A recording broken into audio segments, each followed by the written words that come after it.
Hi everyone, this is Bitupon here. Welcome to Mindful Talks, where I invite guests from different fields like health and wellness, spirituality, and personal development to talk about their experiences and their knowledge. Today I am with Dr. Ratan Bhattacharjee, who is a trilingual writer, an academician, and a columnist. He is the chairperson of postgraduate studies in English at Dum Dum Motijheel College, Kolkata. He is also associated with the International Theodore Dreiser Society, Philadelphia, as a member of International Advisory Board. He also teaches at the PG level in Rabindra Bharati University. He is the founder director of the newly inaugurated Dattani Archive and Research Association, Kolkata. He was the chief editor of the journal called View, which is Voices of the Indian English Writers. And at present, he is the editor of UGC enlisted journal Literary Confluence, a global journal of English and culture studies. He was the commissioned officer with Army rank for 20 years. And he was being honored for organizing the NCC as the commanding officer after the Kargil War victory. He did MPhil on comparative literature and did research on F. Scott Fitzgerald and Charles Dickens. Later, he did PhD on Theodore Dreiser and his philosophy of life. His research papers have been published in India, Rome, Romania, and USA. He has nearly 20 books on American, British, and Indian literature. He was invited as resource person and chairperson to more than 30 international seminars and conferences organized by universities in India and abroad, including the US and the UK. He was formerly associated with the Indian Association of American Studies as a member of the executive body, and now he has to his credit nearly 5 books on British, American, and Indian literature and nearly 650 articles on social and literary issues. He has a lot of experiences and he has traveled the world. I'm sure he has a lot of wisdom to share. I'm excited to talk to him. Let's get started. Hello Ratan sir, how are you? Welcome to the show. Good afternoon. Namaskar. Good afternoon. I am fine. Yeah, I am fine. Very much honored and privileged that you invited me to join you in Zoom. So sir, you have so much of experience in different fields, and we can actually talk so many topics. So I was not really I haven't prepared to limit myself with some particular topics, since I am actually into health and wellness. And just 2 days back, the world observed Mental Health Day. On Exactly. 10th of October. 10th So I thought, yes, I just thought, let's talk something about the mental health, first of all. Actually, sir, nowadays, the percentage wise, children are getting more affected with mental health, be it depression or any other kind of mental health. Exactly. The percentage has really increased, even though our life has become so comfortable nowadays. So I want to know your viewpoints of what exactly is happening. Why is this that people are suffering from more mental illnesses nowadays? It's a very, very touchy topic. I know. Because, as you told, I have experiences in many fields. But whatever field I move, I need the mind first. And, we cannot do with eyes because eyes are useless when mind is blind. So in our academic field also, there is a play, that is Oedipus Rex, Okay. Sophocles' play. Okay. And Sophocles finally blinded himself because he killed his own father. And he came to know that he married his own mother and he had son in his mother's womb. So after that, he made a very, very important statement.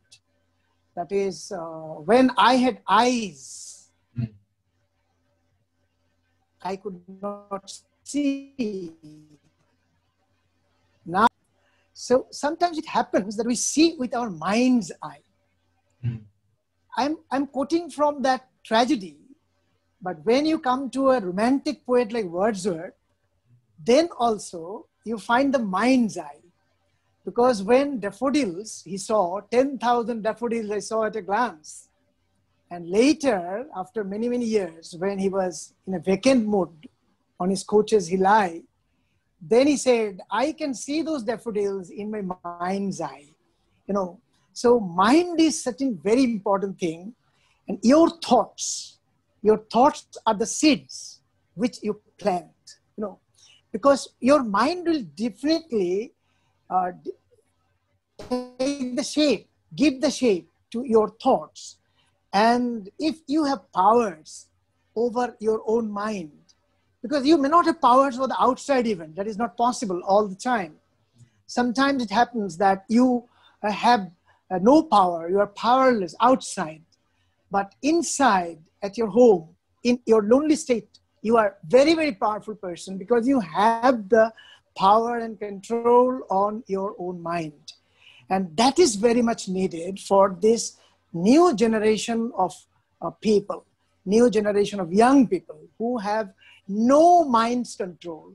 What they're doing, they don't know. It's a kind of what Virginia Woolf was calling in America, it's a time that we are out of joint. Time is kind of out of joint, as Hamlet was telling. And the worst kind of time that they had in the jazz age, you know. And young people, especially the adolescent people and the children who are growing up, these are not getting the proper training for training their mind, because it is through the mind you can see everything positive or everything negative.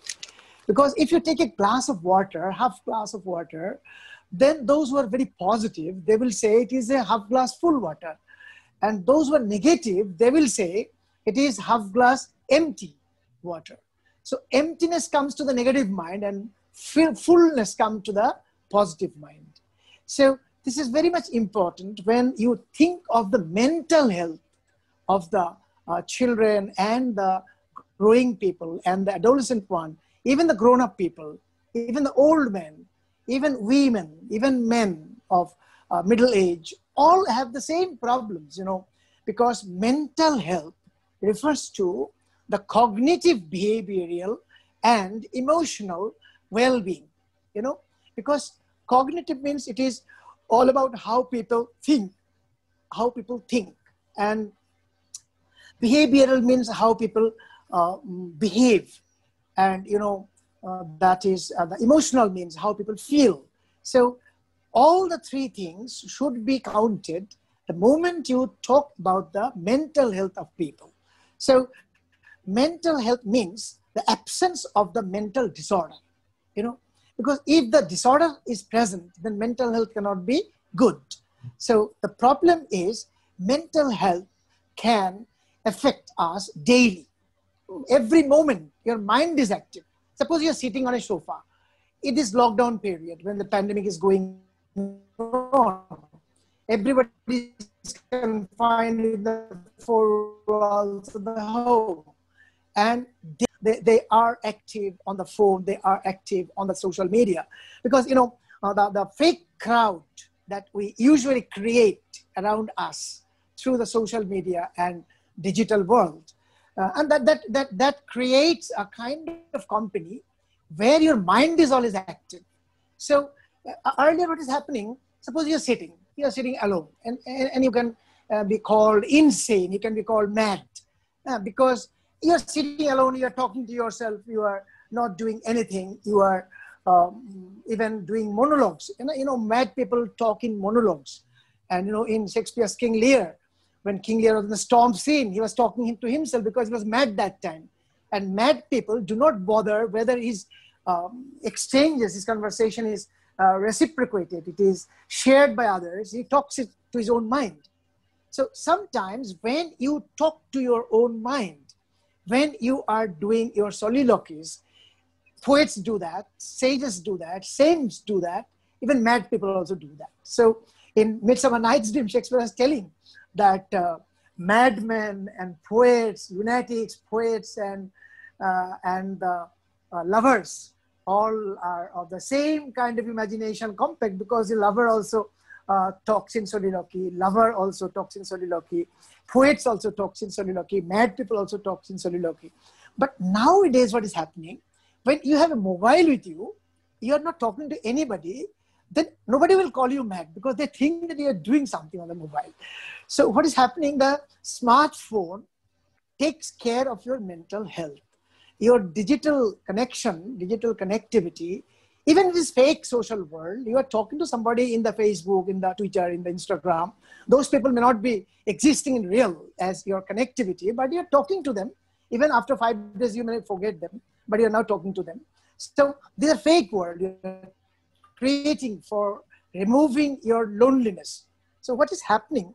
This kind of building that you create, it's like something Winston Churchill was telling, that we shape our buildings and later buildings shape ourselves. Because so this is the kind of thing that you are creating your mind, and later your mind will shape yourself. So it is the both side activity. Means you first take care of building your own mind, and then your mind will shape and build you. So basically the mind can actually be a very good servant or a very dangerous master. If it's a master, it's gonna trouble you a lot. Milton was telling it in Paradise Lost, that in mind we can make heaven out of hell and hell out of heaven. You can do this. So mind is everything. Mind can do heaven out of hell and hell out of heaven. Which one you will choose, that's up to you. It means your mental health, the question that you take today's world, especially in this pandemic period. I thank you very much. And I'm also privileged that to get this opportunity to talk on mental health. We will discuss a lot of things. So first of all, I thank you so much. I thank you for bringing me to this very difficult topic, which is not my area. I'm just a kind of casual observer. But since literature is my subject, and you know, literature means psychology. And when I was in the USA, I was invited by the psychology department in the Fairleigh Dickinson University. The head was organizing a PhD review meeting, and all the scholars were presenting papers. And she told me, sir, you have come from India and you are coming from the country of the Vedantas. So, and I think you can talk about the mind and all those things, meditation and everything. So it's better you give a lecture on this before our scholars, PhD scholars, and we'll be very much obliged. So Kaufman, that lady, so the head of the psychology department, and she invited me for talking about the mental health of the American people, Indian people, how you react and how you talk about the mind to the students and to the people who are interested in the mind. So I also actually wanted to discuss about the digital addiction. So I was thinking about that, but you have already mentioned about it, that is how it is affecting our mind, especially children's mind, right? It will come, it will come because, you know, Jay Bronowski, in one fine essay, long 15 years back, we had one essay in our syllabus for the degree course. Jay Bronowski's Technology for Mankind, you know, he was trying to prove that technology is for man. Finally, what happens?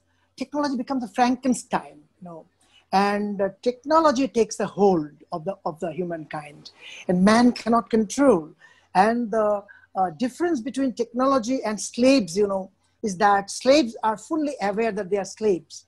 Technology is not aware that they are slaves, because you can make a technology your master, you can make technology your slave. So you can do it by yourself. Unless you do it, technology cannot make you a slave. Technology is a slave. But the problem is what we do, we depend too much on technology, and we allow technology, the slave, to be our master. So then the problem occurs. And you know, the problem is the moment your mobile phone you buy for your help. But when it happens, the mobile phone is ringing, and what you do, what is your reaction? Suppose you are in the washroom, your mobile is ringing on the bedroom. Then what will you do? We get excited about who is calling. To the bedroom, you'll run for the mobile, you will come there and take the phone call. Means now you bought the slave, but now you become the slave to that phone. Because whenever it calls, you have to go. You have to take the phone in your hand. And so phone becomes your master. So this is how one slave can become a master. But sir, do you think, first we started with the mental health. So do you think Of course. technology is not the only reason for mental health nowadays, right? It's one of the big aspect of it. But what else? No, no, technology is not the only reason. I'm telling you four types of mental disorders which are responsible for taking us to the technology, to the digital world. First of all, the mood disorders, depression, is one very important factor in our mind, in our life. The moment you are victim of depression, and sometimes you have the bipolar disorder, even a person like Hemingway, even a person like Virginia Woolf, even a person like Sylvia Plath, they were all victims of bipolar disorder. Bipolar disorder means now you are very, very enthusiastic. Next moment, you are totally depressed, totally out of your control. Very recently, we heard that some students committed suicide. And finally, when the results came, so he saw that that result is not so bad, but he came to know that it's a very bad result. So sometimes it happens that bipolar disorder is also one reason for affecting our mental health. And this depression, which has different, you can say, shapes it take depression. It's the mild depression, it is the severe depression, and it is ultimately reaching the stage of committing suicide. And, I know one girl, she was she'll be appearing for NET, and she had some personal problems, and she cut her vein, in the night, cut the vein, and she was almost going to die. And after cutting the vein, she was very much nervous what she will do, because she had to appear for the NET. She had to save herself. So after doing that, she was thinking that she had to be survived. She had to survive. She had to live. So you see, the bipolar disorder, only one moment earlier, she wanted to die. The one moment later, she wanted to live. This is also another symptom of bipolar disorder. Anxiety disorder is also very important. I can tell about my wife. She is watching the TV and she is every moment anxious. She's telling that, oh my God, this is now airborne. Now this is coming through even without even if we wear the mask. Yesterday she told me that when you go to market, you will use double mask. Okay.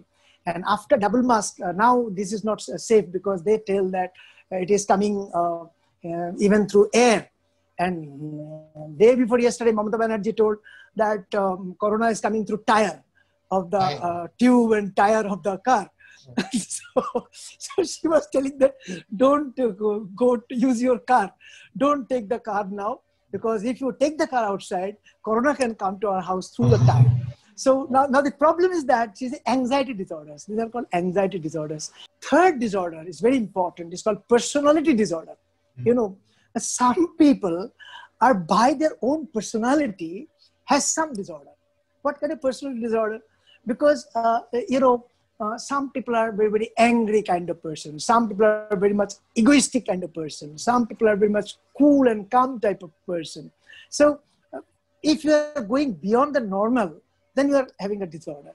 If you are very, very cool, very, very serene, suppose your brother is bitten before your eye and you are very calm and normal, then you are absolutely abnormal. Even if you are cool and calm, even if you are very angry, suppose you don't know anything, you saw something hard and you become angry, and you are furious like a bull, and that also makes you a personality disorder. So some personal disorder is there. Fourth disorder I'm mentioning, it is called eating disorder. Eating. I think eating. Okay. You take food like this. Eating disorder. Yeah. Eating disorder, it's a very, very terrible disease. You don't know, you don't understand. Sometimes you find that many are very much craving for junk food. Now, outside you find many junk food, and children usually like junk food. Fuchka, kebabs and everything, this fish fry, and your pizza, and KFC burgers, hamburgers, and all these things. They are always trying to buy. Without that, they don't find any eating good.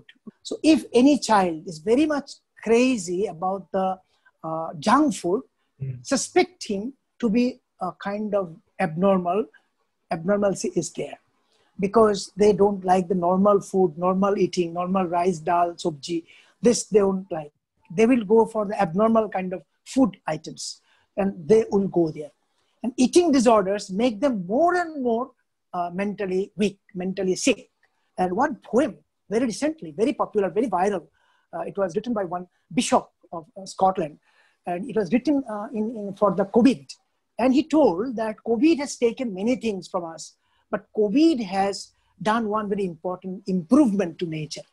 Because now nature is not polluted. Nature is very, very free and clean. And now the birds of Siberia, which were not coming to Alipur Zoo, they are started coming to Alipur Zoo. And those sanctuaries where the animals were almost being lost, now they are coming back from the deep forest to that sanctuaries, because nature is now very purer and more clean.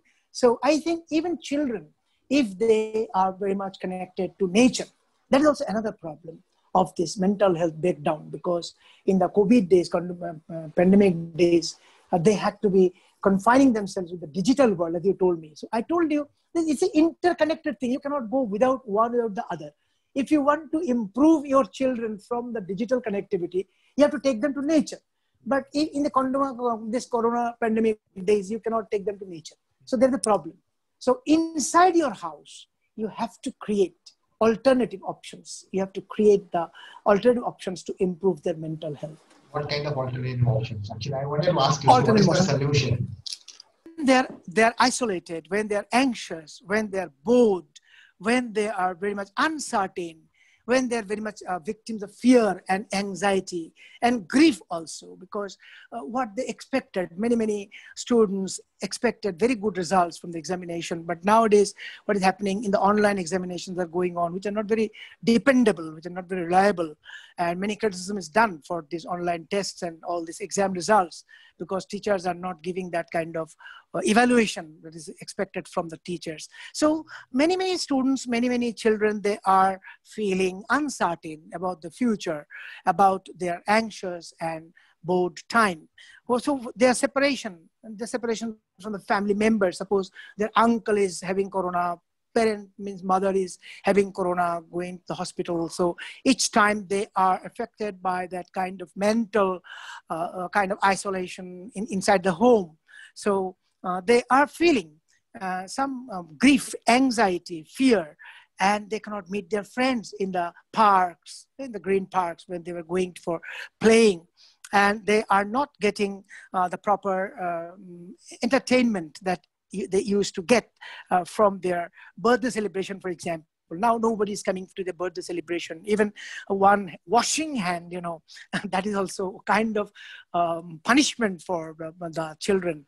And there is another book, very popular. It is recommended by the WHO. That is called My Hero Is You.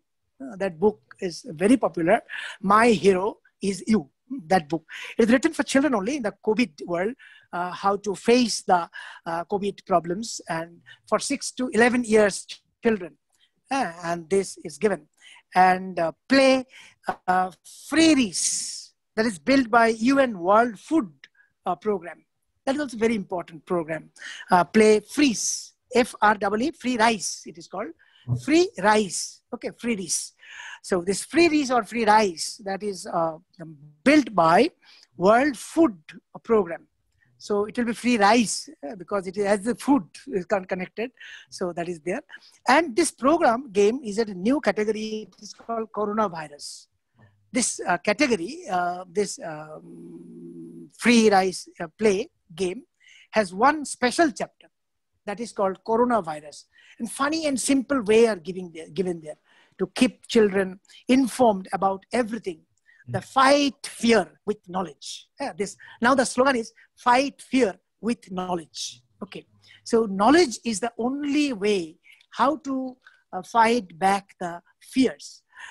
Electronics, they are serving as stimulant, and the moment your stimulation is there, it hits the children. What is happening? The cerebral cortexes, this is a very medical term. Cerebral cortex of the brain, I know that. Development of the cerebral cortex, So what you have to do, Dr. Victoria Dunksley, she was telling it very beautifully in a book.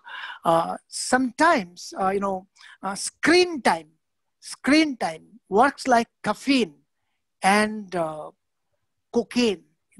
She's comparing to that kind of addiction. Because the moment you do not give the child a smartphone for doing PUBG or doing other games, video games, they can even kill you. They are so furious they become. Okay, so you have to take care. And finally, I will suggest book reading. We forget book reading because so much of visual aids, even the Ramayana, even the Mahabharata, even the stories, even the children classics, all are now coming to TV and other programs, channels. So children are looking there, children are enjoying that. And your father, parents, we are telling, come here, Ramayana is going on, Mahabharata is going on. You can learn a lot of things by watching the TV and everything. But we don't say them. We don't say to them, read Ramayana, read the Mahabharata in the children classics. But the moment you read a book, you are thinking that Rama is making that stone bridge, that pebbles bridge on the ocean. Then you don't see it. You are reading it only. So children is imagining that what kind of bridge will be, what Rama will be, what pebbles bridge will be, what the monkeys will be, what the Bajrangbali will be, what Pavanputra Hanuman will be doing. So all these things, they are imagining them. But the moment you see that TV, you are not imagining. So the moment you are sitting before the idiot box, you yourself become an idiot. Idiot means not bad. Idiot means those who are dull, those who are not thinking. That's called idiot. Idiot is not a very bad word. Idiot is only that it is dull, it is boring, and not thinking. So cognitive faculties are not working. So that is why I think book reading habit should be developed. So addiction will be less and their cortex faculty will be improved. So basically, we have to connect to our nature nowadays because anyways during COVID, we have been locked down inside our houses. And that is when it is more important to connect to our nature during a time when... yes, sound mind rests in a sound body.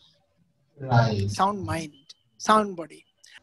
Okay, sir. So it was great talking to you. I think mostly we spoke about the mental health part now. I also wanted to discuss about spirituality with you. Then I think probably we can connect some other day and talk only about spirituality and the importance of it. So as of now, today we focus mostly on the mental part. Yes, I can do it in a very short time because your time is almost running out. So I think spirituality is a part. And, spirituality, not that of the traditional type of spirituality I'm talking about.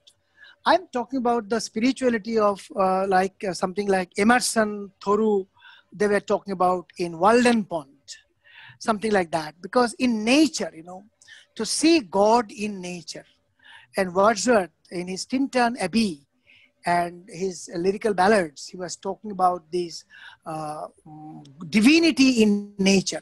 The first time when you go to nature, you do not understand. You only feel the impulses of nature. You only feel the sensuous aspects of nature. But the second time when you go at your little adolescent stage, your mature stage, grown-up stage, then you will find solitude. The third stage is spirituality. So here you see nature and spirituality are different. But I'm not talking of that. I believe that the moment you go to nature, then the proper situation prevails for your silence. That is why Indian saints, Indian sages, they left their home and they went to the Himalayas. They went to the mountains. They went to such solitary places. And even Lord Buddha, he was a son, king's son. He was a royal person. And when he left his home, his beautiful wife, he left. And Hermann Hesse's Siddharth, there is a big famous book. And it was almost a replica of that, not Lord Buddha exactly, but there is some kind of impression of Lord Buddha is there. This kind of thing happens. So when you go to nature, then your mind is having some knowledgeable moments, some wisdom. Now, the whole world is now running after knowledge, but it should go for wisdom. Wisdom is important. Knowledge is is information, informative. But wisdom is something intuitive, as Dr. Radhakrishnan was talking about the soul of the intuitiveness, intuition. Intuition is better than perception or learning. That's why good teachers, they never teach you information. Means I'm telling you, the good teachers give you information, better teachers give you knowledge, and best teachers inspire you and make you intuitive. Okay, so this intuition is possible the moment you go to nature. Nature. You know, even in the most materialistic country, I visited New Jersey, New York, Philadelphia, and even Texas, even Princeton University. I've gone to many other places where I saw my students and I talked to them, and they're very materialistic by profession and everything. But when I asked them, what is your most, you like most, what is that thing? They told cherry blossom. You know, it is fantastic. You know, cherry blossom in America is very fantastic. The moment the time comes in spring, and whole America almost becomes red that time, you know, and just opposite to the frosty time of the January and December. That is when the thing happening is a snowfall occurs. Whole place is white.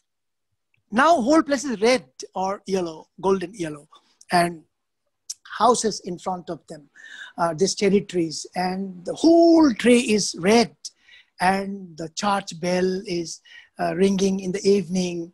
And if you stand under a cherry tree and listen to those church bells, like the temple bells here in India, when you go to in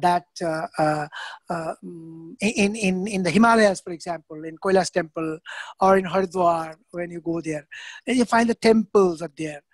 It was great talking to you, sir. Thank you so much for your wisdom.